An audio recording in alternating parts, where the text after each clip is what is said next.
Chaque jour, la jeune fille se couvre le visage de suie pour cacher sa beauté. Mais son visage noirci effraie souvent les gens. Alors les villageois la voient comme un mauvais présage. Ils détruisent l'étal dont ils vivent et veulent y mettre le feu. Sa mère, apprenant cela, prend un couteau et court sur place, décidée à protéger ses biens et sa famille. Mais les villageois, nombreux, veulent les chasser. La mère ne cède pas. Elle met son couteau sous la gorge du villageois à la petite moustache.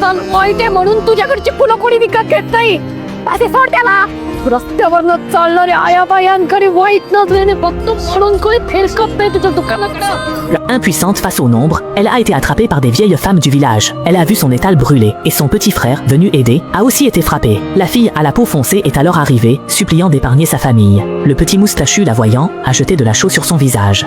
La fille à la peau foncée est soudainement devenue blanche. Les villageois n'ont rien fait pour l'arrêter et ont même ri honteusement. Pire encore, le petit gros a voulu verser une marmite d'huile bouillante sur elle. Voyant sa fille en danger, la mère s'est libérée, a foncé et a poignardé le petit gros, manquant de lui trancher la main. Nous saluons le courage de cette mère.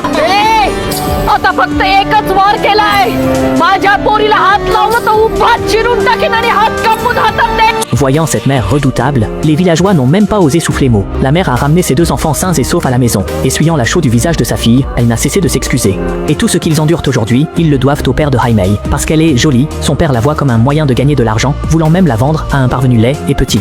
La mère a voulu s'y opposer, mais le père l'a violemment jetée à terre. Voyant que Jaime allait être emmené par le parvenu, la mère, courageuse, saisit une pierre et la lança sur son mari, le blessant mortellement. La mère dut fuir avec ses deux enfants et trouva refuge dans un village à 800 li. Pour passer inaperçue, Jaime s'enduisit de suie, mais elle fut vue comme un mauvais présage et Sanmusi fut chassé. Alors que Jaime venait de finir sa toilette et allait se reposer, des policiers arrivèrent devant leur porte et défoncèrent leur porte et tentaient d'arrêter quelqu'un sur le champ. Jaime s'est caché dans les toilettes, se noircissant le visage, mais a vite été trouvé par le faux gentil. À ce moment, la moitié de son visage était noir et elle n'osait pas bouger. Sa mère, voyant cela, appela vite le chef de la police pour dire que le petit moustachu était responsable. À sa fille, le faux gentil avait déjà reçu de l'argent et soutenait le petit moustachu. Il donna 3 choix à la mère. Marchandage numéro 1.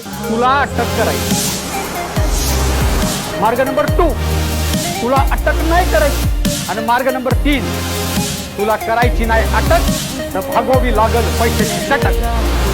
100 000, chiffre astronomique. Le faux gentil donna 2 jours s'ils ne réunissèrent pas l'argent. La famille devrait quitter le village. Pour réunir la somme, Heimei, sur conseil beauté village, alla postuler comme danseuse en boîte de nuit.